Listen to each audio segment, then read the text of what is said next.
Saterasna wal ba'ata jeung ngabiaya. Naon an nafaqatu nafaqoh az-zahiratu anu zahir, wal batinatu jeung anu batin. Kama kaya perkara kila anu dicaritakeun itu mah. Waqala jeung geus ngadawuh Kangjeng Nabi aya nya kitu deui, tazawwaju kudu narika aranjeun kabeh al mauluda ka jalma anu loba katurunanana, al waduda tur anu loba mika cintana.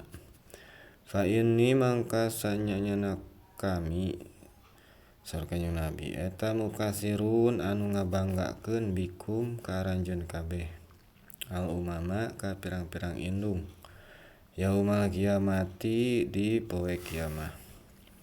Al hadisu ari ieu kaul eta hadis au kama kaya perkara qala anu geus ngadawuh kitu mah.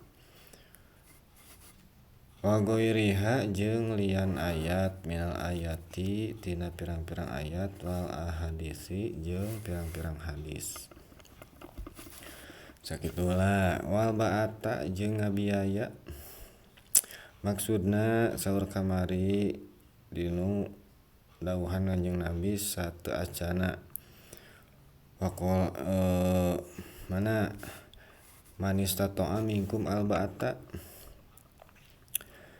Jadi jalma anu geus mampu sok anu geus mampu kana biaya nya.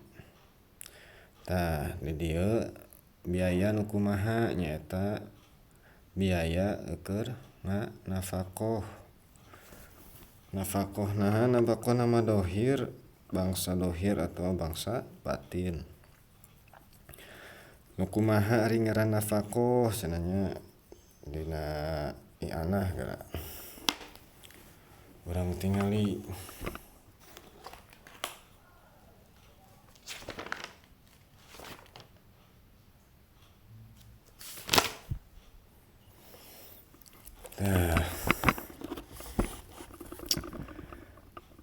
nafaqoh teh pasun pi nafaqoh aya fi bayani ahkamiha. Wa'lam kanyaokeun ku anjeun anna lin nafaqati sanyana kana nafaqoh teh salah satu asbabin.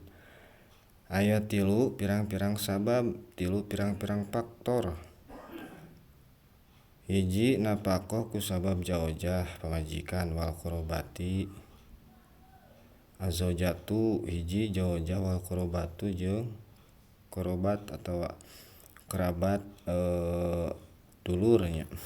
Maksudna dulur.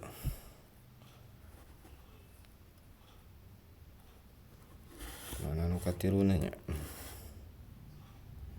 Oh iya wal milku jeung anu ngamilik ya seperti anu dipimilik teh seperti abid, amad atawa ingon-ingon nya.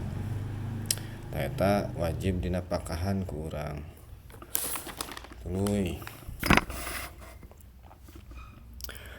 Naon ari ngaran nafaqoh wa huwa ari itu nafaqoh teh infak atawa al ikhraj eta al khiraju.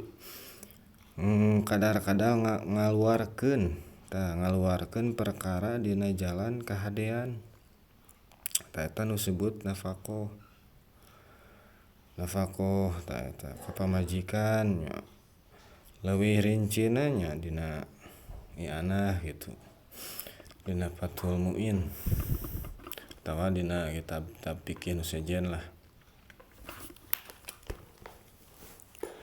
Tah eta nafaqoh dohir nya seperti ayeuna mere dahar al ikhraj ngaluarkeun keur daharna tuluy dengan sanguna kitu. Tuluy kiswah teh nafaqoh pakaian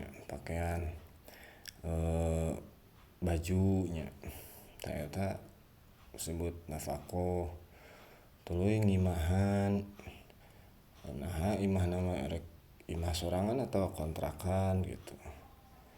Jadi mere cicing anu aman gitu.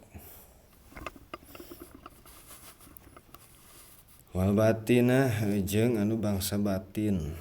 Ya, batin seperti ayeuna mere pendidikan ngadidik gitu. Tuluy mere pepeng gitu tah. Eta anu bangsa batin. Kama kila waqala tah Kanjeng Nabi dawuh deui tazawwaju kudu karawin anjeun. Kawin teh kudu kanu kumaha nyaeta al mauluda ka jalma anu loba katurunanana. Jadi maksudna tingali ayeuna calon urang teh naha loba dulurna atawa henteu gitu.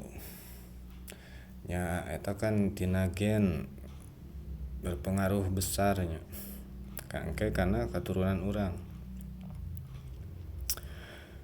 Al waduda tur ka jalma anu loba mika cintana.